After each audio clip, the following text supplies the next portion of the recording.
Ce vidéoclip produit par l'École polytechnique fédérale de Lausanne fait partie de son cours d'introduction à l'information, à la communication et au calcul.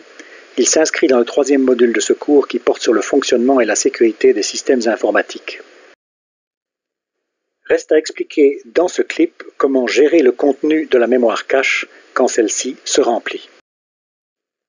Ceci répondra alors enfin aux deux questions restantes, à savoir primo, que faire quand la cache est pleine, et secondo, que faire quand un bloc de la cache a été modifié, mais cette modification n'a pas encore été répercutée en mémoire principale. Première de ces questions, que faire quand il faut importer un nouveau bloc dans une cache déjà pleine? Il faut clairement éjecter de la cache un des blocs présents, mais lequel choisir? La règle d'or, supportée par l'évidence de l'expérience, est d'éjecter de la cache le bloc utilisé le moins récemment, suivant un algorithme appelé LRU, en anglais Least Recently Used. Ce faisant, on émet en fait l'hypothèse, typiquement vérifiée en pratique, qu'on n'a plus besoin de ce bloc dans un avenir immédiat. Et nous verrons ultérieurement pourquoi ce pari est généralement gagnant.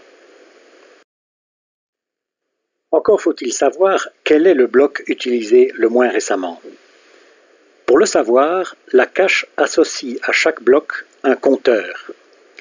Ces compteurs contiennent autant de bits que le nombre de blocs de cache. À chaque accès à la cache, le compteur du bloc adressé est mis à 1 et tous les autres compteurs glissent de 1 bit vers la gauche. Chaque compteur contient donc une puissance de 2.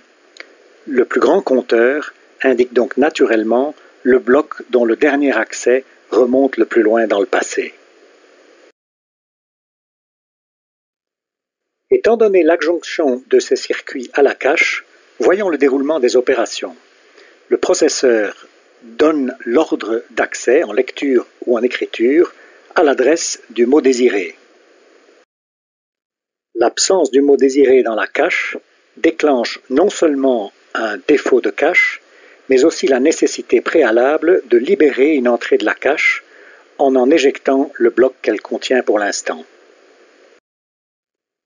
Les derniers circuits ajoutés à la cache indiquent immédiatement le bloc utilisé le moins récemment, qui peut donc être effacé.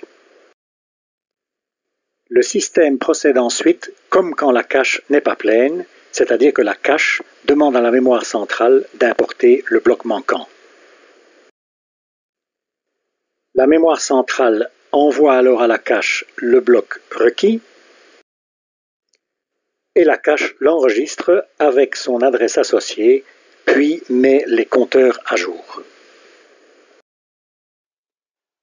Enfin, dernière question en suspens, que se passe-t-il si le bloc à éjecter, c'est-à-dire le bloc le moins récemment utilisé, a été modifié?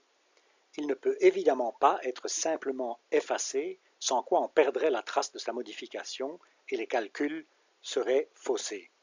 Pour éviter cela, avant de l'effacer, la cache en renvoie une copie en mémoire principale.